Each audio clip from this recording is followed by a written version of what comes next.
a lot of the time when we kind of get into a state of anxiety, I always say our breath is our barometer. So if we think about when we feel upset, what happens to our breath? You can become short and sharp, or if we feel angry, then we hold our breath. So always use your breath as your guide. If you think, sometimes we go, I'm not stressed. Oh, what's my breath saying? Oh, actually, probably I am. I'm just hiding it. So when we're babies, I'll get onto a breath technique in a second, but when we're babies, or if you want to learn how to breathe as an adult, watch a baby. When a baby lays in its cot, watch how the whole body moves. So the whole body breathes. As an adult, the whole body doesn't breathe. We're basically so stressed that we hold the breath in. I don't mean as in physically hold it, but we're holding under the surface of our skin. So maybe we might see the chest move, or maybe the belly, depending on what type of breather you are. But actually, when we breathe, there should be enough freedom in the body that actually as you breathe, the whole body breathes. So I would say to my students, when you're laying down, notice actually when you're breathing, your hips move. They go, as you inhale, you feel them slightly move out, and then exhale, drawing in. The shoulder blades are moving, everything should be moving, but we're so contained, we're like this. But observe a baby and it's wonderful. That's how we should breathe. But in terms of answering the question, I call this the 360 breath. Okay, so imagine a 360 degree. Okay, so if you would need to have your spine straight. You can sit cross-legged, or you can put your legs out straight in front of you, and you can just sit on something to support you, so the spine is straight. Breathing through the nose, inhaling and exhaling through the nose. I don't know if you can kind of see me, but basically, you can see, yeah?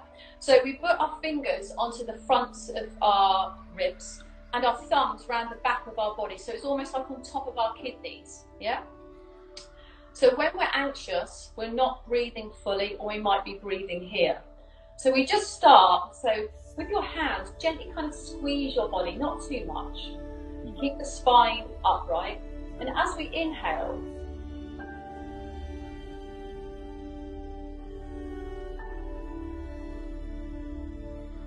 just for a moment, hold the breath, not too long. Now as we exhale, feel the fingers, or the hands coming in and the fingers drawing in. So a gentle squeeze with your hands to kind of acknowledge that. So now I want you to imagine, we're going to carry on doing this breath, but imagine that there's like a hula hoop around us, or a little circle around us. As we inhale, you're inhaling from the front of the body, the side of the body, and the back of the body. So visualize that little circle, that hoop around you, inhaling, and feel those parts of the body touching your little hula hoop. Don't breathe into the chest, into the belly, holding. And then exhale, we're going to draw that body in from that hula hoop, all the way in, gentle squeeze with the hands. So you would just repeat that. So the idea is that we're not just breathing from our belly, we're breathing out, to the front, to the side, and the back. Because the back of the body is really important to breathe into, because the back of the body is where our lungs actually are. And also it connects to the parasympathetic nervous system. So the parasympathetic is the part of the nervous system that calms down. So just sit there and you just visualize this little hula hoop, breathing and filling it. And notice which parts you don't feel. You might feel the front, but do you feel the side? So this is really good for anxiety. Wow. We just had a nice little tutorial there. Thank you so much. So in the Yoga Sutras of Patanjali, in the first chapter, it basically says, Yoga Chitta Vritti Nirodha. Yoga stills the fluctuations of the mind. And this is kind of what we're trying to do through our yoga practice, again, going inwards through our mindfulness. So I can lead you through a very mini visualization in a few minutes, just to kind of get us into that space. So would that be okay? Yes, that'd be brilliant. Thank you. If it's okay, I'm just going to have a little quick sip of water.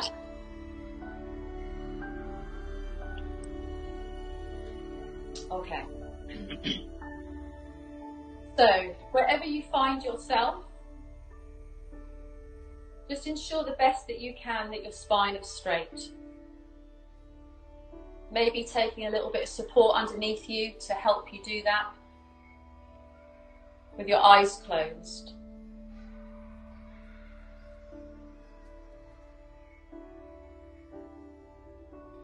So I want you to drop into the space behind your physical heart.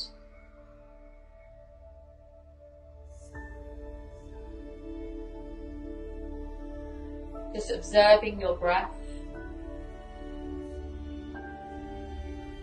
And if you're able to, just breathing in and out through your nose.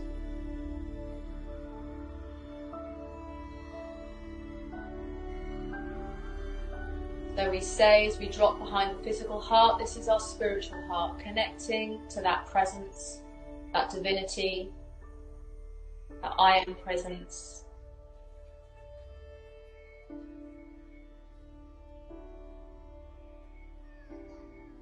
And now I just invite you just to take yourself away to a beautiful place in nature.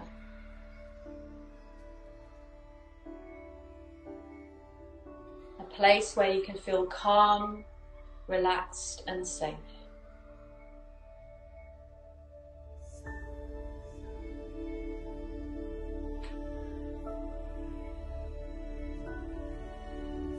And wherever you find yourself right now in your mind, out to this image, a pool of water, maybe a small pond,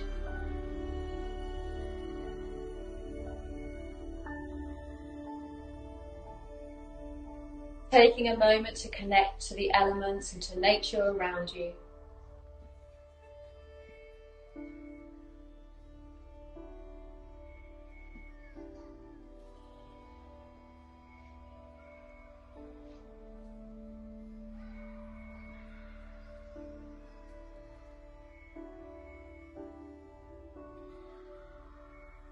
And now in your mind's eye, just taking a look at the surface of your pool or your pond. But this pool, the surface is flat and still.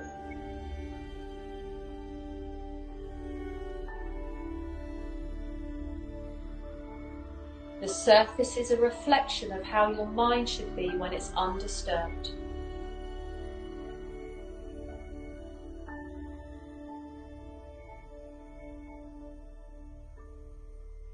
Noticing how calming it is just to observe the quietness of this water.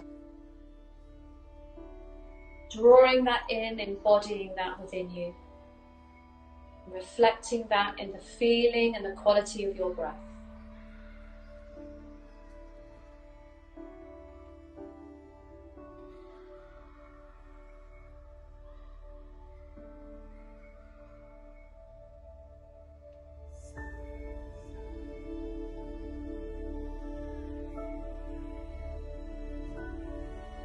Very slowly and gently within this environment, just try and find around you a small pebble, taking that in your hand and feeling its texture against the palm of your skin.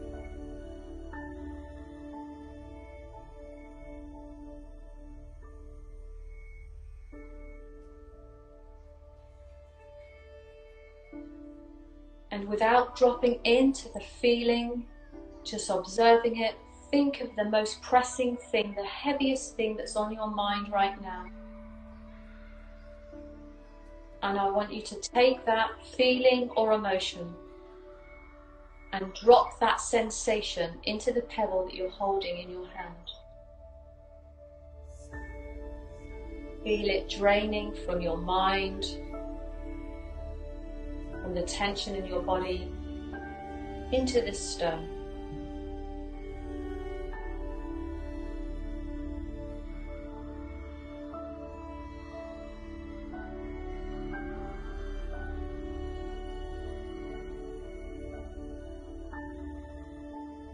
And when you feel that this has been done, and the stone has absorbed all that feeling, I want you to throw this stone into the pool of water before you. Hear the splash. Watch the weight of the stone sink down to the bottom of the pool.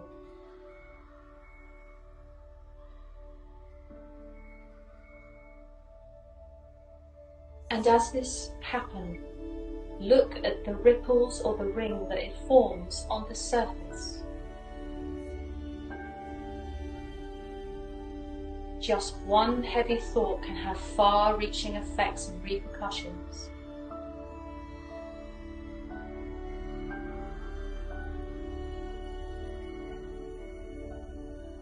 Just observing, and notice how the ripples become less and less as you release that heavy thought.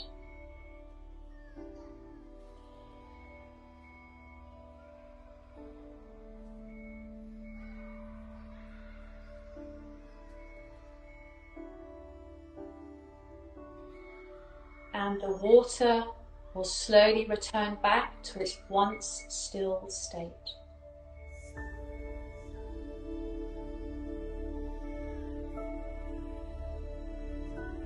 And this is a representation or reflection of the mind. It can come back into equilibrium if we sit with how we feel.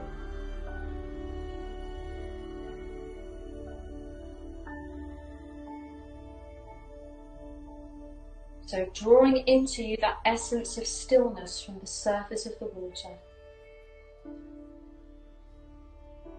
Drawing a sense of peace and balance and equilibrium.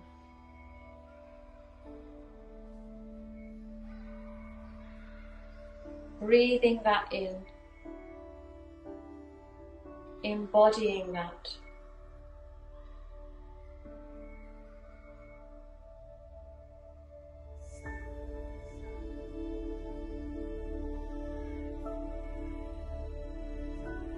And very slowly letting this image fade, but not the feelings of peace or serenity. Hold that deep within you.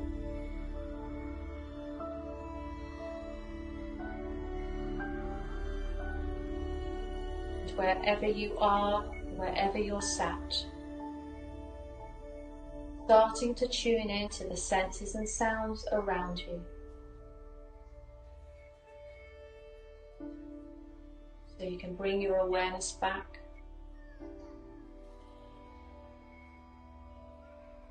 So we can come back together on this call. Opening your eyes when you feel ready.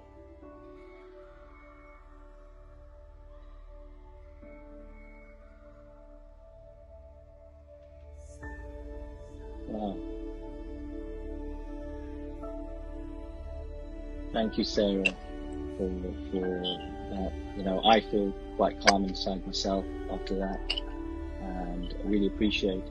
There's one thing that I heard when you said, you know, step behind your heart, you know, and in Krishna consciousness we say that we have in the heart we have the soul, Atma, and we also have Paramatma. Yeah. So, you know, and the Paramatma is the supreme Atma, or the supreme being. We call him Krishna. And in the way you were saying, it's like Krishna was there trying to support us through this, and the way you talk. So thank you so much for, that's a realization I was having, that sometimes we do our best and we leave the rest to Krishna.